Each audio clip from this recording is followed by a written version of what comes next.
Hi, hello and welcome. It's Mello here, and this time I'm bringing you the first video of my Jujutsu Kaisen Analysis series titled The Curse of Being Human. Today's focus is Geto Suguru and Gojo Satoru's relationship and its dynamic. Before we get to the main act, I want to make a few disclaimers. Firstly, the following video segment contains spoilers for both anime and manga alike. I repeat, this video contains spoilers for Jujutsu Kaisen, both for the anime and manga. Please proceed with caution. Better yet, go read the manga right now. Secondly, this analysis is a result of my personal interpretation. Any and every deduction is merely a speculation on my part.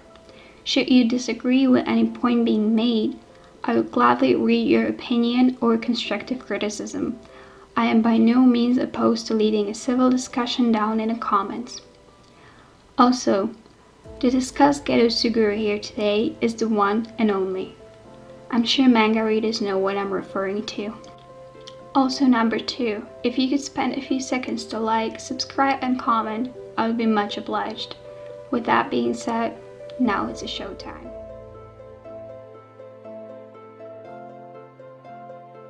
Canonically, the relationship between Gojo and Geto is defined as a friendship.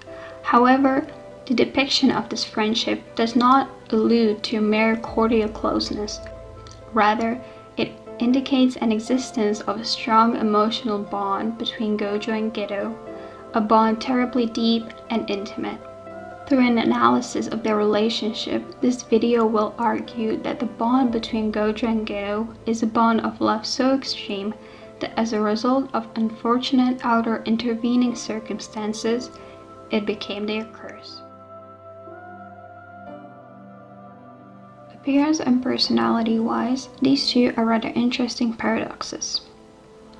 I'm not sure about the mangaka's intention, but their design appears to be each other's antithesis. Furthermore, individually, their look and character traits are the counterparts of what one would expect, which also serves as their antithesis, although in this case it's inner and personal. I've decided not to mention every single detail and analyze it in depth, for I plan on doing separate videos on both Gojo and Geto with their individual character analysis. Simply put, Gojo represents the color white and Geto represents the color black. To dive a little bit deeper, Gojo is the epitome of colorlessness. His pale skin with his white hair and eyelashes basically function as white, clear canvas, which is funnily quite symbolic of his personal history and personality. Even his eyes, which are his only vibrant, striking, colorful feature, give the impression of paleness. In contrast, Geto is the embodiment of darkness: black hair, black eyes, black eyelashes, and black earrings. Their designs are an example of a classic juxtaposition of black and white, light and dark. In the case of their personalities, they are counter not only to each other but to their appearances as well. Geto is soft-spoken, calm, traditional, and an introvert. Gojo, on the other hand, is loud, hasty, rude, and just a pure and hinged extrovert. So, not what one would expect upon first seeing their manga or anime designs. There's one last detail which, in my opinion, symbolizes Gojo and Geto that I'd like to mention. In one of the manga chapters, the mangaka offers a comment describing how in the language of flowers, a white lily represents purity and innocence, and a black lily represents a curse. Now, the mangaka could be hinting at several different things, yet I would still only see Gojo and Geto in this flower symbolism. Maybe I am projecting, but nevertheless I can see the connections there. The white lily for Gojo's appearance and the black lily for Geto's. The white lily for Geto's nature and the black lily for Gojo's responsibility. Or maybe it's both of the lilies for Gojo and Geto's relationship, which is essentially pure and innocent, however cursed. As far as we know, Gojo and Geto first meet upon their acceptance to the Tokyo Metropolitan Cursed Technical College, known also as Tokyo Jujutsu High, as first-year students. By the time they are second years, they have an established reputation of being the two of only 4 special grade Jujutsu sorcerers, and they are almost always sent on missions together as a power duo. Though it's not only others who consider these two as a pair. Gojo and Geto perceive themselves in an identical fashion. A fitting example would be their running streak of calling themselves the strongest, of acting as an item which always consists of both of them, of presenting a unified front in any decisions, and, of course, of calling each other by first name. Moreover, I notice a pretty frequent usage of the pronoun we coming from both Gojo and Geto. All of this signifies that they have a strong familiarity, understanding, and confidentiality with each other. Through their actions, they show that they trust each other, care for each other, and lean on each other, which translates to affection, intimacy, and appreciation. Naturally though, no relationship comes without some quarrels.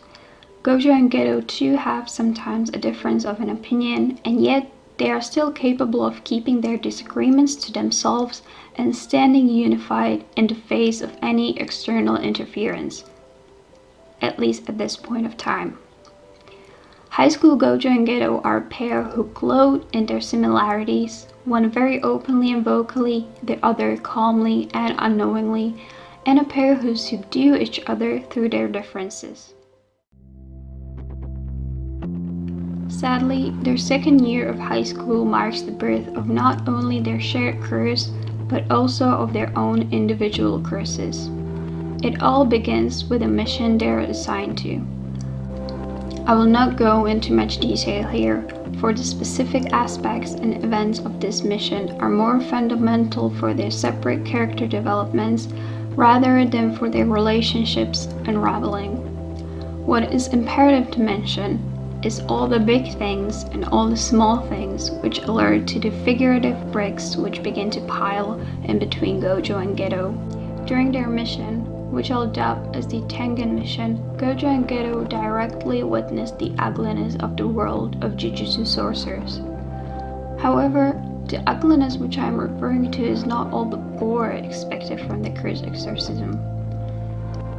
It is the system Jujutsu sorcerers are bound to and the Jujutsu elders whose orders sorcerers follow.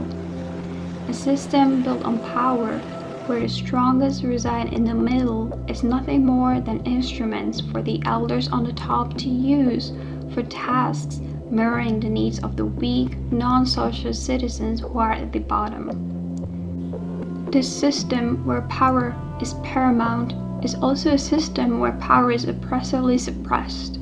They learn that the safe society for ordinary citizens, which they are expected to cultivate, preserve, and protect, is paved with the bodies of Jujutsu sorcerers, and apparently their purpose is nothing more than being the pavement under citizens' shoes.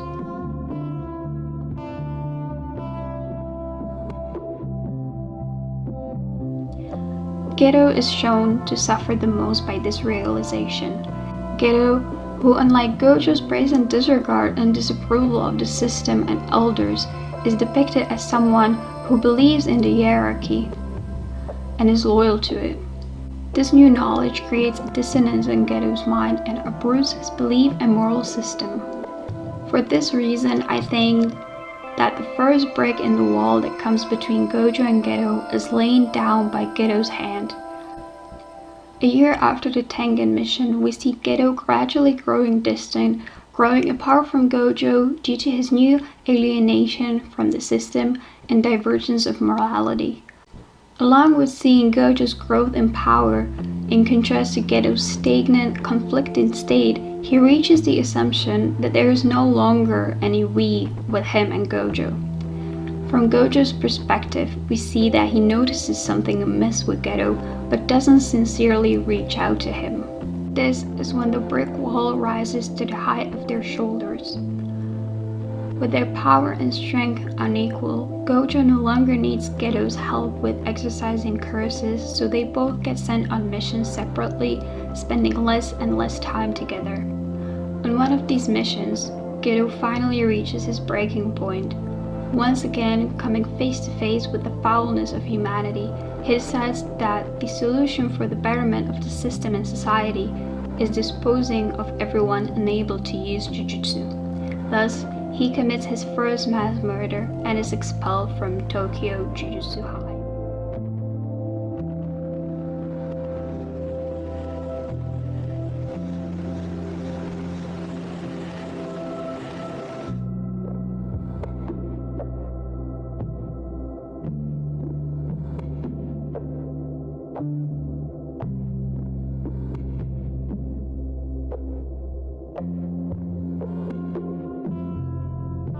When the news reached Gojo, we see how badly he is affected.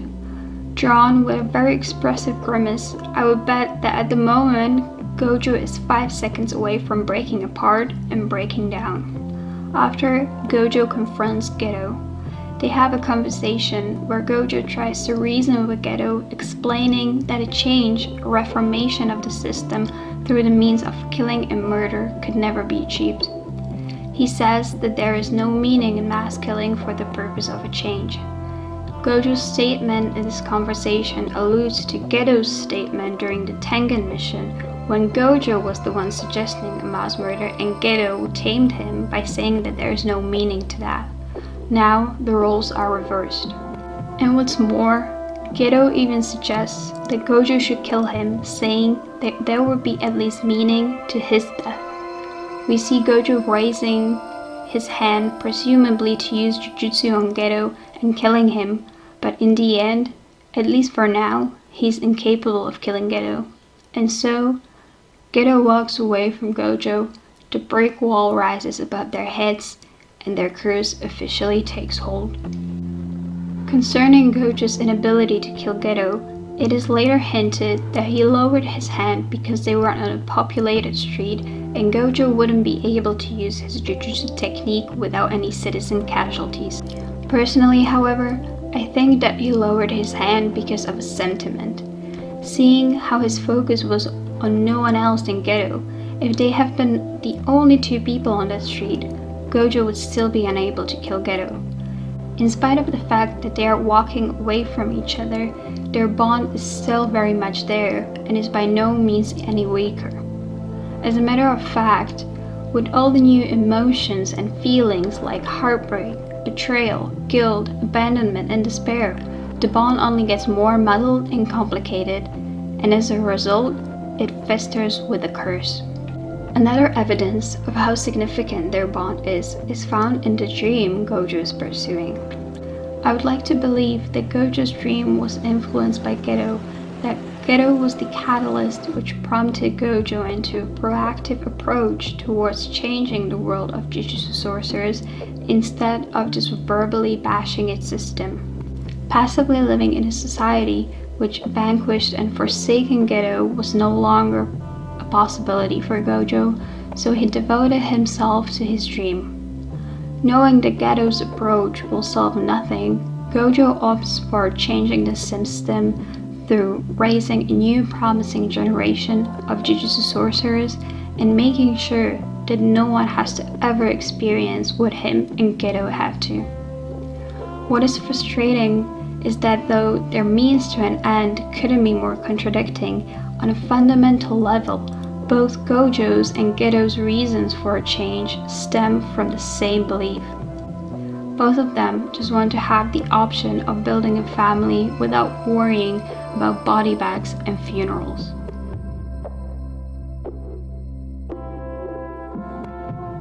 It takes a few years until Gojo and Geto meet again. Then, one day, Geto waltzes into Tokyo Jujutsu High and during the 100 Demons Night Parade, unleashes 1,000 curses both in Tokyo and Kyoto. This day though becomes his judgment day.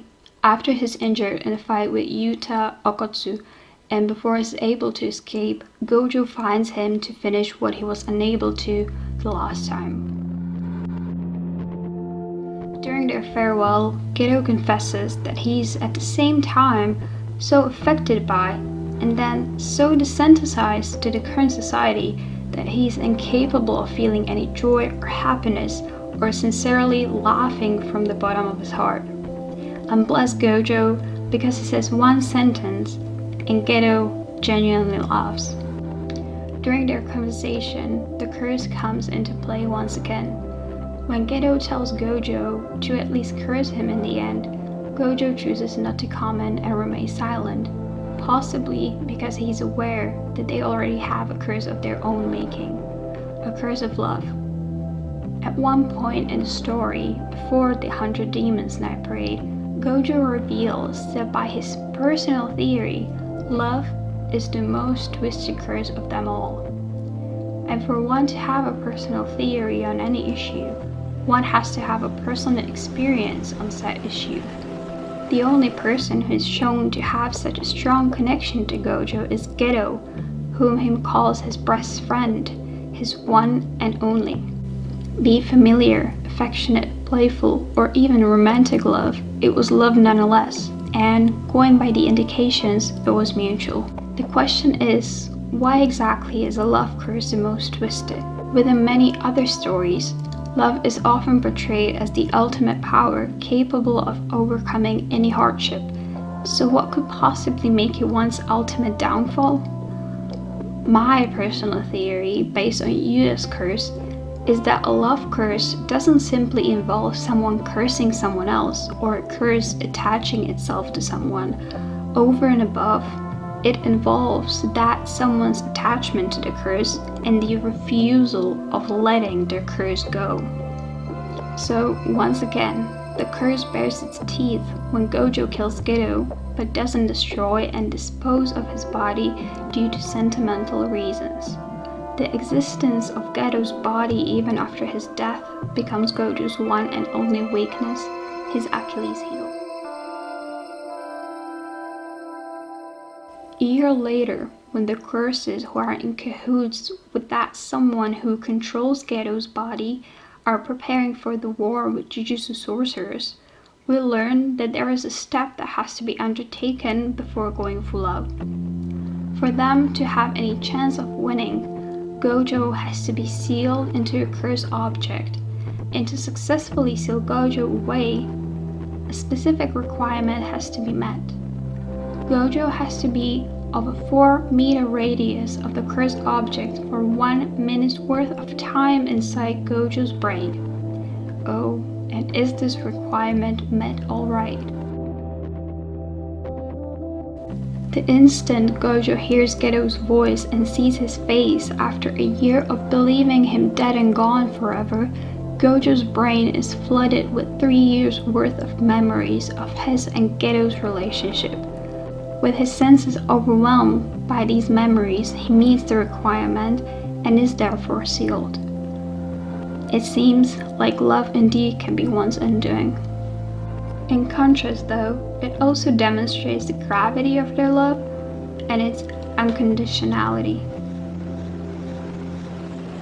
Even as he's strongly affected by seeing his best friend, his one and only whom he killed with his own hands, Gojo is able to recognize that it isn't actually Geto standing before him. In a truly heartbreaking manner, Gojo says, if not screams, that even though his eyes tell him that it is Geto, his soul knows otherwise. It's so tragic because his eyes, which are the source of his power and strength, upon seeing Geto become his weakness, and his soul, which knows the truth, now has to be his pillar of strength, and it pains him so. Wanting to be blind and hopeful, but needing to be strong and stable is the tragedy of it. The misery and guilt Gojo must feel at that moment. I'm sure that at least for a second there, Gojo was thinking how it was his fault that Geto's body is being used for further villainy. His love disallowed him to destroy Geto's body, and now someone is exploiting both his love and the body. Watching someone control Geto and just having the body when Gojo had to execute Geto and leave him behind in the past must feel very violating and angering. Adding to this twisted tragic reunion, Gojo cries out to the real Geto demanding what is really going to let someone control him, and his voice reaches some part of Geto's essence which is still alive or still clings to a semblance of life. There's a moment when he briefly overrides the control and moves his hand out of his own volition. And what a cruel thing that is, knowing that Geto is dead, but still offering false hope by indicating that he may yet not be so dead as we have thought. Whether the real Geto could be actually somehow brought back is yet an unanswered question, so for now we can only wonder and speculate. Gojo and Geto, despite their every severance, just might be cursed to always find each other on a battlefield without the option or opportunity to reach any reconciliation.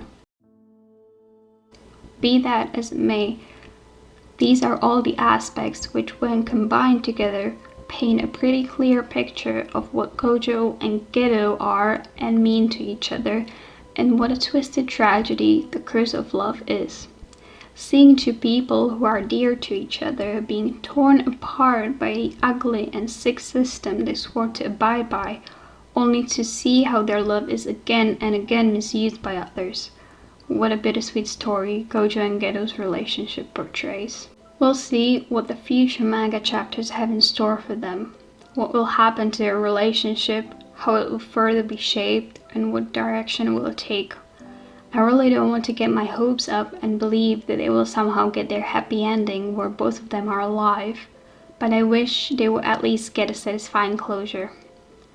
We're also still in the dark about what exactly Gojo told Geto before killing him, so maybe we will get that someday. And when the day comes, I will be here to make a whole video essay about it. If you made it all the way through my rant, I thank you and I hope you enjoy the video. Till the next time then.